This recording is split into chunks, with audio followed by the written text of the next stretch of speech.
Proyecto de vida.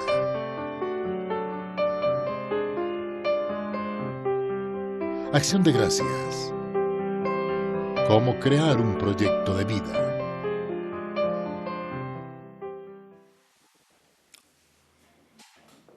Reflexionemos ahora sobre cómo elaborar el proyecto de vida. Hay ideas fundamentales que deben tener en cuenta. Primero, el proyecto de vida deben hacerlo todos, los individuos, ¿no? Los grupos, las familias, la sociedad, ¿no? Y también el Estado.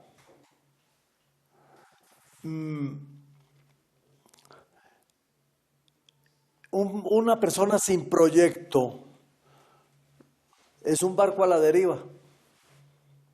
No tiene carta de navegación, no tiene capitán. Está a merced de las olas. En cualquier momento se hunde. Entonces, es importante tener esto en cuenta.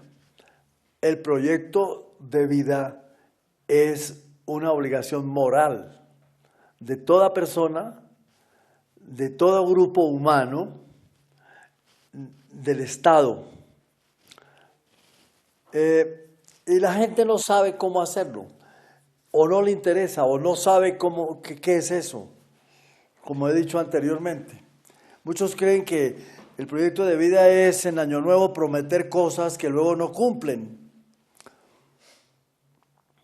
Que el proyecto de vida es dejar de beber, dejar de mentir, dejar de robar, dejar de ser infiel, dejar de ser irresponsable.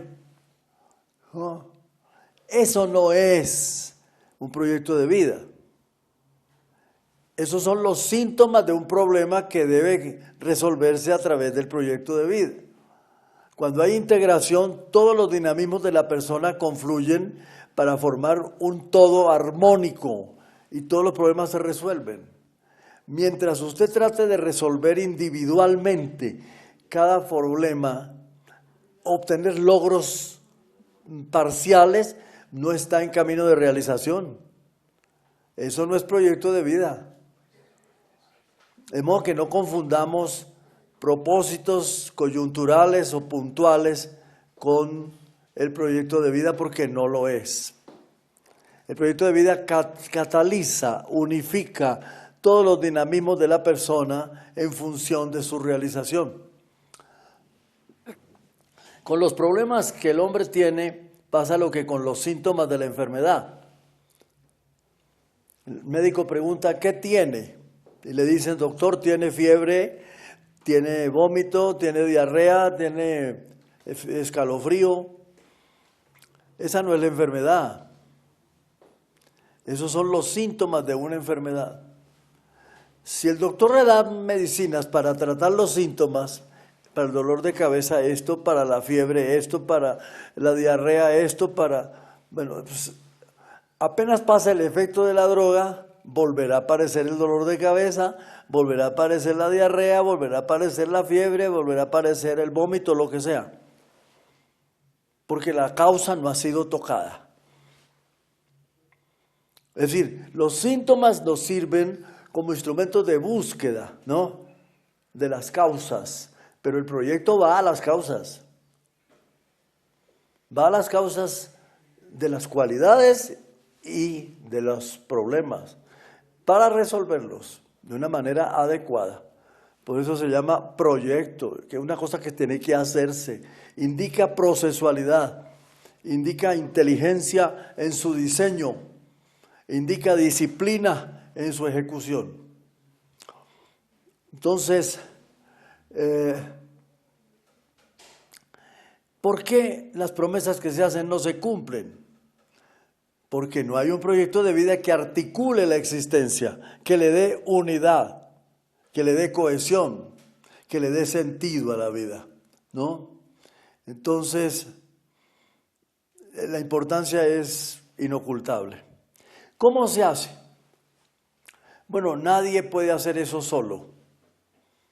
Necesita una doble asesoría. Una asesoría de tipo espiritual, ¿no? Y una asesoría de tipo humano, científico. Por decir algo, necesita del sacerdote y necesita del psicólogo, o necesita del sacerdote y del médico, del orientador espiritual, del consejero, del director espiritual y del profesional según la naturaleza del problema que haya que resolver. El proyecto necesita de esa asesoría. Segundo, el proyecto incluye, en primer lugar, el conocimiento, el reconocimiento y la autoaceptación. Tengo que conocerme, reconocerme y aceptarme como soy, con mis cualidades y mis falencias. Entonces, ¿qué incluye el proyecto? El proyecto personal de vida incluye el autoconocimiento, el autorreconocimiento y la autoaceptación. Ese es el primer elemento. El primer elemento. Para eso, yo necesito la asesoría especialmente del psicólogo. Habrá que diseñar, de acuerdo a cada persona y a su situación, qué laboratorios o qué pruebas psicométricas habrá que practicar para descubrir cualidades, descubrir talentos, habilidades y también carencias o falencias. A esto lo vamos a llamar aspectos positivos y aspectos negativos. Entonces, un primer elemento que tenemos que incluir en el proyecto de vida personal es el autoconocimiento, el autorreconocimiento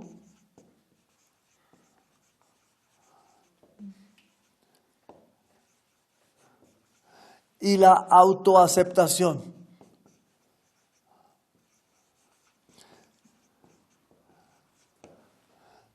Eso es lo primero. Aquí se requiere una asesoría profesional para esto. Un segundo elemento, a esto lo vamos a llamar identidad biopsíquica.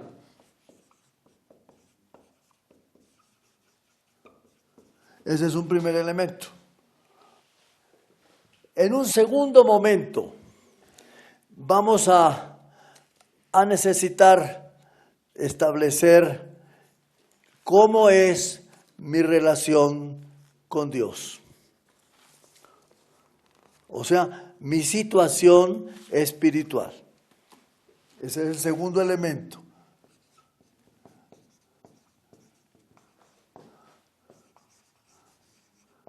Que tengo que investigar.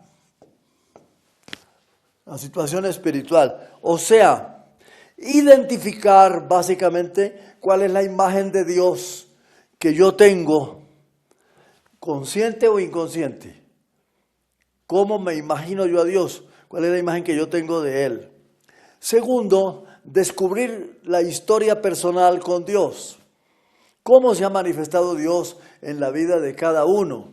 ¿No? Los momentos fuertes de experiencia de Dios en su vida, ¿no? La respuesta que usted ha dado a esa experiencia, la respuesta creyente a lo largo de su existencia y principalmente la respuesta suya hoy. Tercero, su disponibilidad a la voluntad de Dios. Eso es básico. Cuarto, su entusiasmo en la vida de fe. Y finalmente, todos los demás aspectos relacionados con su dimensión espiritual. Eso es lo segundo en el proyecto. Tercer elemento es la socialidad. La socialidad. El hombre es un ser en relación. Es un ser en el mundo con los otros. Entonces usted tiene que descubrir cuál es el esquema real de relaciones que tiene con su comunidad. Cuando hablo de comunidad, hablo de relacionalidad, ¿no? Con el grupo. ¿Cuál grupo? Primero familia. Eso es importante. ¿Cómo es la relación al interior de la familia? ¿No? En primer lugar. En segundo lugar,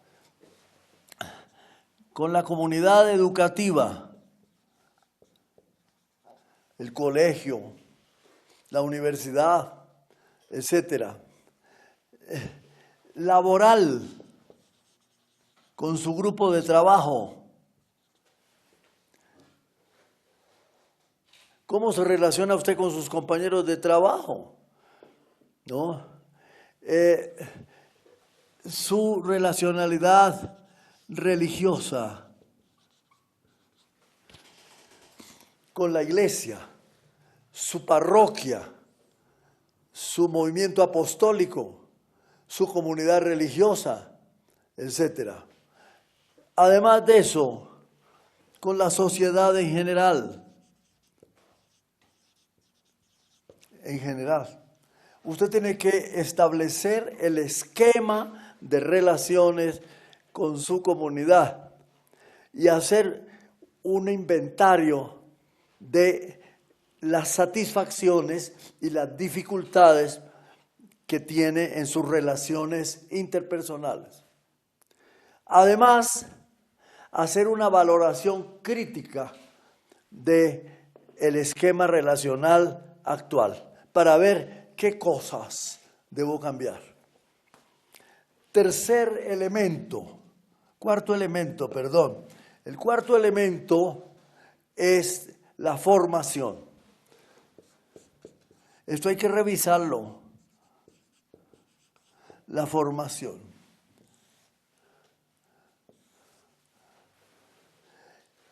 ¿Cuál es la formación que usted ha recibido?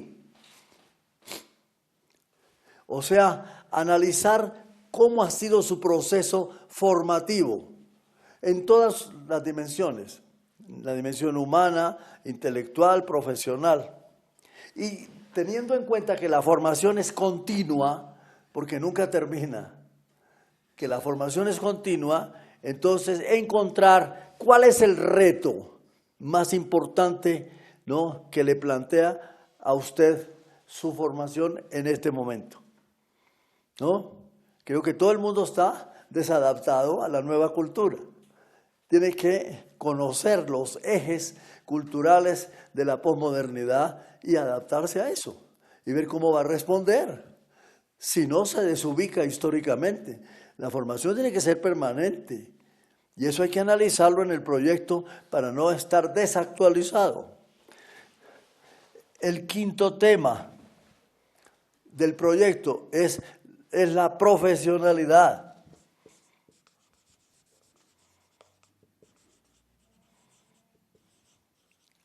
La profesionalidad. Ya tiene que ver específicamente cuál es su vocación. ¿Usted está haciendo aquello para lo que realmente sirve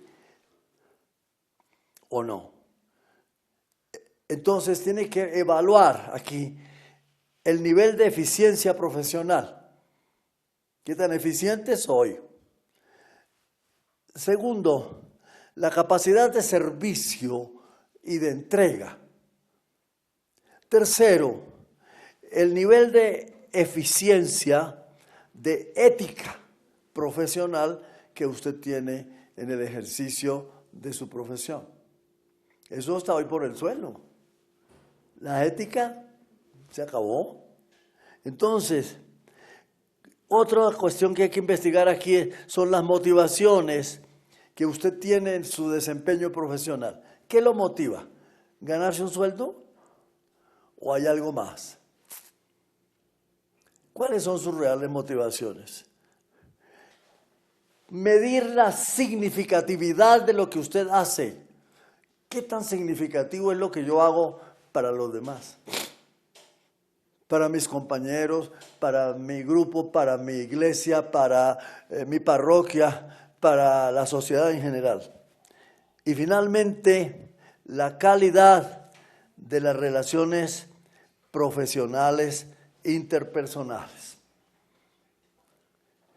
Estos 5 factores se investigan a través de instrumentos adecuados para tener una visión concreta de cada aspecto de estos y encontrar cualidades o aspectos positivos y aspectos negativos, ¿no? De cada capítulo. Eso es lo primero en el proyecto personal. Una vez que tenemos estos datos, el inventario, dijéramos, de lo que somos y cómo estamos, entonces empezamos a codificar los resultados para buscar estrategias, actividades que permitan desarrollar al máximo las cualidades positivas que encontré y suprimir o por lo menos neutralizar o encauzar positivamente aquellas cosas negativas que también encontré. Entonces, la manera de sistematizar estos datos a nivel personal está en un diseño que quiero presentarles con los siguientes elementos. En primer lugar,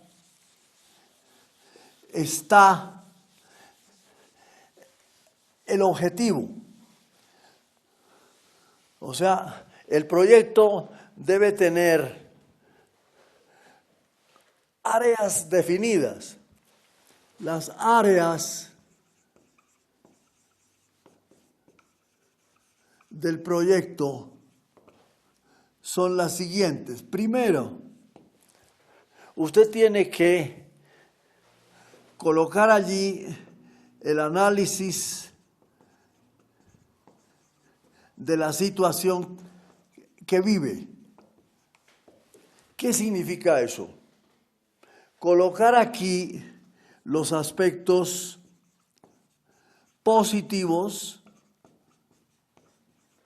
y también los aspectos negativos que encontró. Eso es necesario puntualizarlo en el proyecto.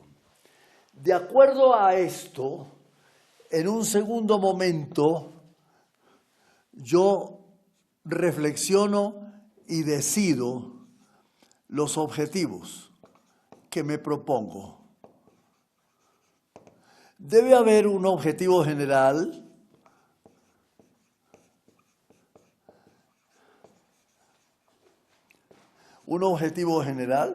decir, por ejemplo, mejorar mi condición humana, mejorar mi eficiencia profesional, ¿no? Mejorar mi relación con Dios, ¿no? Estabilizar la situación intrafamiliar. Ese es un objetivo general. Pero luego vienen los objetivos específicos. Entonces, por cada aspecto positivo y por cada aspecto negativo, debo determinar unos objetivos concretos, ¿cierto? Eso también está en el esquema general del proyecto. Entonces, los objetivos son objetivos generales y objetivos específicos. Tercero, ¿cuáles son las estrategias, dijéramos, que voy a usar, o lo que es lo mismo, el plan de vida? El plan de vida. ¿Qué incluye esto? Incluye, primero, las actividades ¿Qué es lo que voy a hacer? Que tengo tendencia a ser borracho. Entonces, ¿qué voy a hacer con eso? Entonces puede decir, me someto a una terapia psicológica, ¿no? O psiquiátrica, ¿no? Esa es la actividad que va a desarrollar. ¿Qué actividades va a desarrollar? Segundo, ¿cuáles son las personas, los tiempos y lugares en que usted va a realizar esa actividad? Eso hay que determinarlo, porque si usted dice vagamente, semanalmente, el lunes dice, hoy no alcancé, lo hago mañana. El martes dice, no, de pronto el jueves está bien. Y así, no, usted tiene que decir martes o jueves, ¿verdad? A tal hora, en tal lugar. Entonces, tiempos y lugares. Eso tiene que quedar claro en el proyecto. Esas precisiones son sumamente importantes en orden a la disciplina que exige el proyecto. El proyecto exige disciplina. Hay que ser disciplinados. Tiempos y lugares. ¿Qué personas me van a ayudar? Que necesito el médico, que necesito el terapeuta, que necesito el sacerdote, que necesito el educador, cualquiera que sea. Entonces, ¿qué persona es? Con su nombre, con su dirección, con su teléfono, de modo que sea localizable, ¿no? Y también la evaluación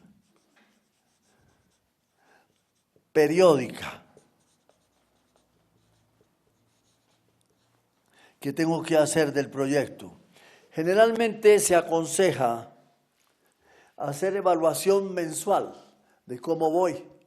Entonces, cojo el proyecto y digo, en este mes de enero, cumplí con esto, no cumplí con esto, he avanzado, me estanqué, retrocedí.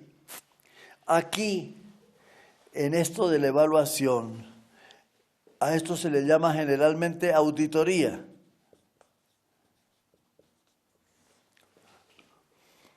La auditoría, que es la revisión de cómo va el proceso,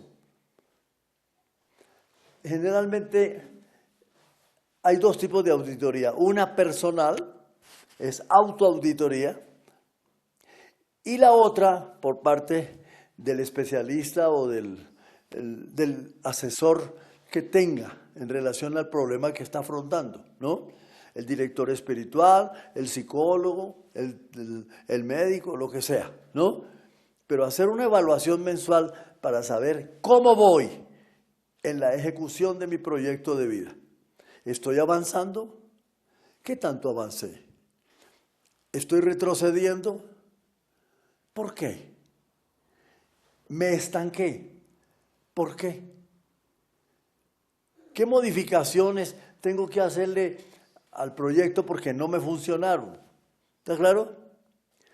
¿Cambio de terapeuta? ¿Cambio la hora? ¿Cambio el lugar? Todo eso tiene que ser examinado. Eso se llama auditoría y debe quedar en el proyecto. Yo aconsejo siempre hacerlo mensual.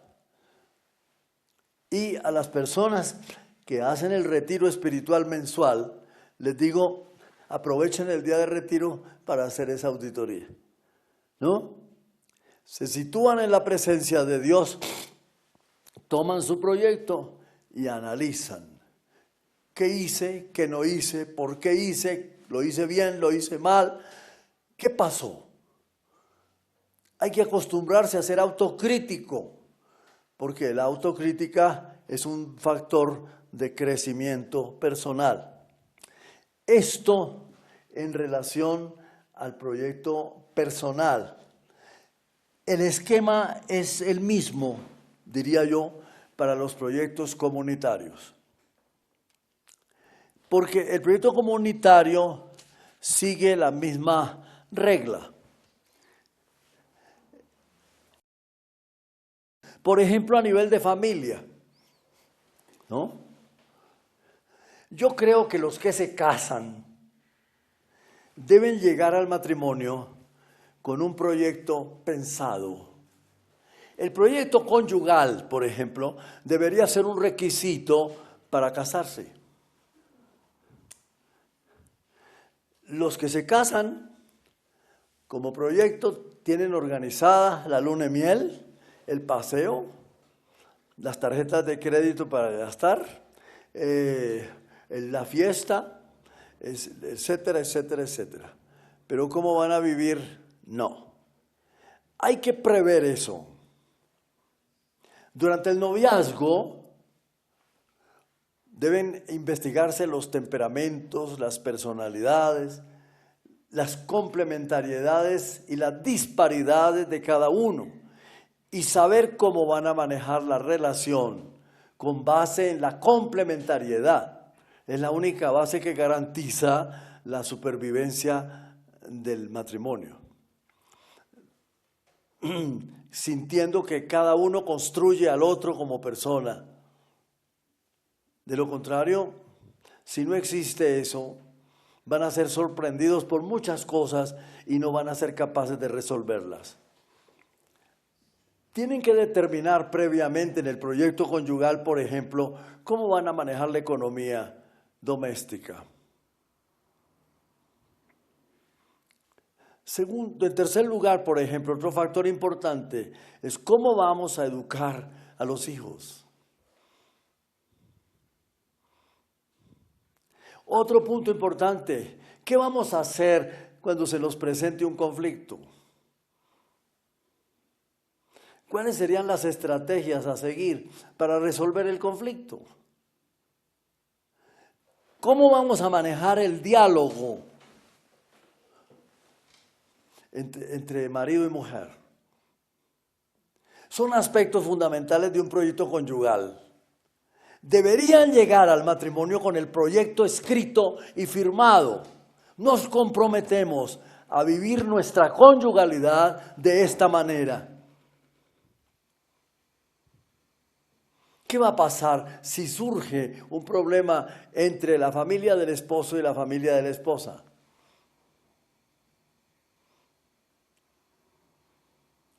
Hay que construir estructuras que nos hagan capaces de comprender y de perdonar.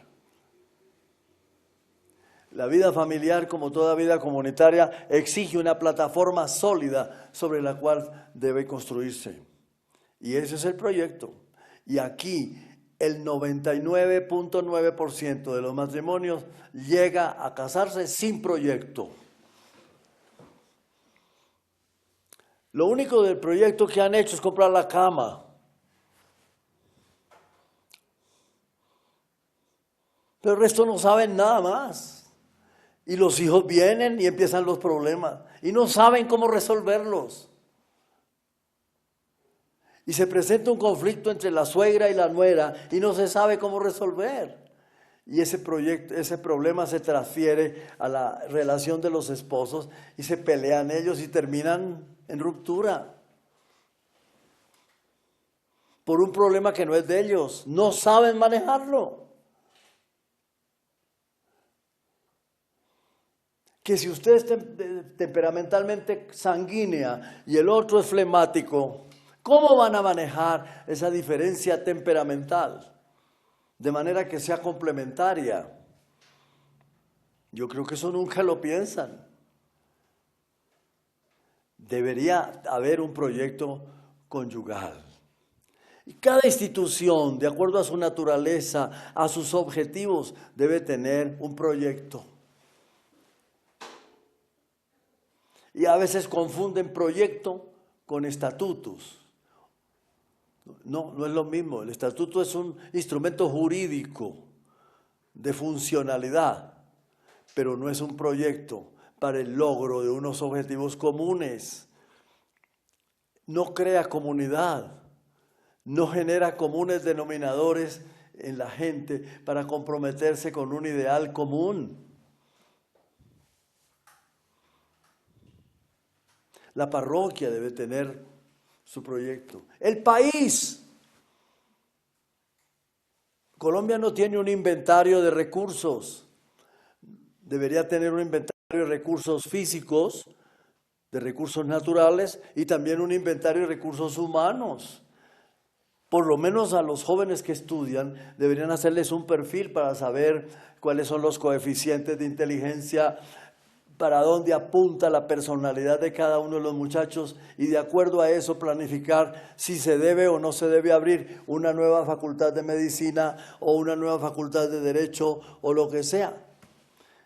No, aquí no hay un proyecto histórico que le dé al país cohesión y por eso cada 4 años, cuando hay elección, renovación de grupos de mando, ¿no? El Alibaba de turno con sus 40 ladrones hace lo que quiere, llega y destruye lo que el otro hizo y monta lo suyo de acuerdo a sus conveniencias. No hay continuidad del desarrollo, no hay continuidad porque no hay proyecto. Pienso que el problema nuestro no es tanto, y el de la mayoría de los países, no es tanto la guerrilla, no es tanto el desorden social, es la falta de proyecto. Es más, eso son manifestaciones de la carencia de un proyecto histórico que le dé sentido a la nación, que le dé una identidad, que lo proyecte históricamente, que le dé sentido a sus vivencias, que conduzca su historia hacia fines concretos, de acuerdo a su naturaleza real, a sus recursos verdaderos. Porque hay ese desorden, pues cada uno roba lo que le da la gana. El proyecto es llegar, instalarse en una posición bien cómoda y en lugar de pensar en el bien común, ¿no es cierto? Pues pienso en el bien particular. Entonces, robo todo lo que puedo para resolver mi problema económico. Cuando salga de aquí, he resuelto ya mi situación. Entonces, aproveche mi cuarto de hora. ¿Qué país se desarrolla así? ¿Qué grupo humano puede progresar así? La pregunta es, ¿para dónde vamos? Debería haber un proyecto histórico nacional, ¿no?, basado en realidades del país, recursos naturales, recursos humanos, para trazar unos objetivos generales y específicos, para trazar unas actividades o proyectos políticos que sean respuesta a necesidades concretas, ¿no? Comprometer a la sociedad en la causa común, ¿no? Y estar evaluando periódicamente a través de auditorías establecidas, no simplemente la Fiscalía General de la Nación o la auditoría, la Contraloría, que se ocupan de establecer controles puramente contables. Pero el problema no es ese. El problema es para dónde va el país. Se está desarrollando de acuerdo a los dones que Dios puso allí. ¿Es Colombia realmente un pueblo donde la voluntad de Dios se hace? ¿Es Colombia realmente un pueblo de Dios? ¿Camina en la presencia del Señor? ¿Hace su voluntad? No hay proyecto. ¿Para dónde vamos? Proyecto de vida.